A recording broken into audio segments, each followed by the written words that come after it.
काफी चोटें लगी हुई थी उनके सीने पर, उनके पैर पर, उनके गर्दन पर, और उसके कारण उनको फिर हार्ट अटैक इंड्यूस हुआ और उसके कारण उनकी मृत्यु हो गई। मृतक के शरीर पर ऐसी कोई चोट नहीं थी जो कि मृत्यु के लिए पर्याप्त थी। जो वहाँ पे डंडे पड़े हुए थे वो उठा के उनके सर पे और सीने पे सब जगह मारे। बाहर से जितना भी पत्थर फेंक रहे थे उसको कुछ नहीं लगा। मैंने देखा कि उनको कोई चोट लगी है, खून बह रहा है जी। करीब 5-7 मिनट के बाद ये पॉलिन जी और ये योगेंद्र जी आए थे। आमतौर पर हम ऐसी तस्वीरें नहीं दिखाते हैं, लेकिन कांस्टेबल की मौत को लेकर विवाद हो गया, इसलिए हमें इन तस्वीरों को दिखाने का फैसला लेना पड़ा। अरे वो वाला करते नहीं है, वो डॉक्टर के अग्रवाल वो दबाना सिखाता जो। क्या कर रहे हैं मुझे? एक सेकंड।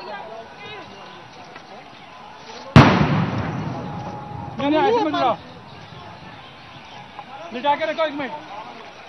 लिटा के रखो 1 मिनट। नहीं लिटाओ यार, हवा तो आने दो। नहीं लिटाओ। अरे यार नहीं 1 मिनट रखो। ये तस्वीरें इंडिया गेट पर 23 दिसंबर की उस वक्त की हैं जब 2 छात्र और एक प्रेस फोटोग्राफर कुछ पुलिस वालों की मदद से एक कांस्टेबल को अस्पताल ले जाने की कोशिश कर रहे थे। कांस्टेबल सुभाष को अस्पताल ले जाया गया, लेकिन मंगलवार को उन्होंने दम तोड़ दिया।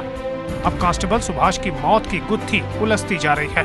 पुलिस पोस्टमार्टम रिपोर्ट का हवाला देकर कह रही है कि उन्हें चोट पहुंचाई गई, जबकि डॉक्टर इस दावे को खारिज कर रहे हैं। डॉक्टर्स ने लिखा है कि myocardial infarction and its complications that could be precipitated by multiple intermortem injuries to neck and chest produced by blunt force impact. इतने बड़े हादसे में जब झूमाझाटी होती है, दहशत होता है, तो इस तरह के पूर्व से जो व्यक्ति इस तरह के रोग से आंशिक रूप से या पूर्णतः पीड़ित हों, उनमें मायोकार्डियल इन्फार्क्शन प्रिसिपिटेट हो जाता है और उससे मृत्यु हो जाती है। इसका मतलब यह नहीं कि यह प्रकरण 302 का लग जाए।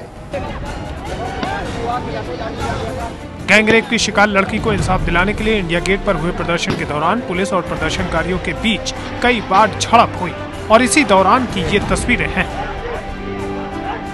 कांस्टेबल सुभाष चंद्र तोमर जमीन पर गिरे हुए थे और उनकी हालत लगातार बिगड़ रही थी। मौके पर कांस्टेबल के पास मौजूद ये 3 लोग हैं। पत्रकारिता की पढ़ाई कर रहा है योगेंद्र, इंदिरा गांधी ओपन यूनिवर्सिटी की छात्रा पाओलिन और एसोसिएटेड प्रेस के फोटोग्राफर अल्ताफ कादरी। इन तस्वीरों में जो दिख रहा है उसके मुताबिक ये 3 लोग दूसरे पुलिस वालों के साथ कांस्टेबल सुभाष को अस्पताल ले जाने में मदद कर रहे हैं। चश्मदीदों के मुताबिक कांस्टेबल को किसी ने चोट नहीं पहुंचाई।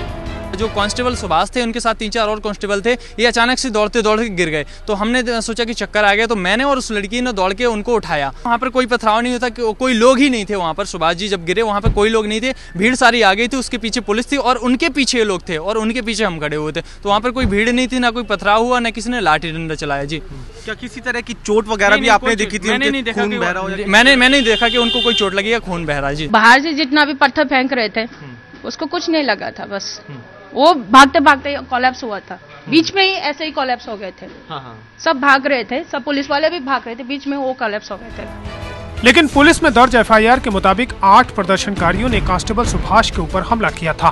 पुलिस कमिश्नर ने मंगलवार को मौत की वजह अंदरूनी चोट बताई, लेकिन राम मनोहर लोहिया अस्पताल के मेडिकल सुपरिटेंडेंट ने पुलिस के दावों पर सुबह ही सवाल उठा दिए। बताया गया है कि उनको पेट पर, चेस्ट पर और गर्दन में काफी अंदरूनी चोट है, जिसकी वजह से उनकी मृत्यु हो गई। टोटल कोलैप्स स्टेज में आया था, कोई बहुत मेजर चोट के निशान नहीं थे। जब आए थे तब उनको कार्डियक अरेस्ट हो चुका था। जितनी हमारी रिकॉर्ड है उनमें कोई ऐसा सीवियर इंटरनल इंजरी रिकॉर्डेड नहीं है। इस बीच पुलिस के पास आकर सलीम अलवी नाम के एक शख्स ने भी बयान दर्ज करवा कर कहा है कि उनके सामने कांस्टेबल सुभाष के ऊपर हमला किया गया। वापस जाते में उनके किसी ने पत्थर फेंक के मारा था, तब वो गिरे थे। 6-7 लोग थे जिन्होंने टोपी को उल्टी करके लगा रखा था, जो आम आदमी पार्टी के कार्यकर्ता थे। उन्होंने एकदम भाग के उन पे अटैक किया और जो वहाँ पे डंडे पड़े हुए थे वो उठा के उनके सर पे और सीने पे सब जगह मारे। तो ये सब लड़ाई जब हो रही थी तो करीब 5-7 मिनट के बाद ये पॉलिन जी और ये योगेंद्र जी आए थे। उनके सामने की ये बात नहीं है। आरएमएल अस्पताल में ही घायल कांस्टेबल सुभाष का इलाज हुआ था। अब क्राइम ब्रांच ने मेडिकल सुपरिटेंडेंट को पूछताछ के लिए नोटिस थमा दिया है। कांस्टेबल सुभाष का परिवार भी लगातार कह रहा है कि मौत चोट लगने से ही हुई है। ये सब गलत है कि जो भी हुआ है पब्लिक के बीच में हुआ है, पब्लिक की वजह से ही हुआ है। इतना हंगामा था कि चोट तो लगनी लाजमी थी उन्हें, फिर भी गलती सारी उन प्रदर्शनकारियों की है और जो कुछ हुआ उनकी वजह से ही हुआ है। एबीपी न्यूज किसी नतीजे पर नहीं पहुंच रहा है, लेकिन चश्मदीद और डॉक्टर के बयानों ने सुभाष की मौत पर सवाल जरूर खड़े कर दिए हैं। और सवाल ये है कि क्या दिल्ली पुलिस झूठ बोल रही है?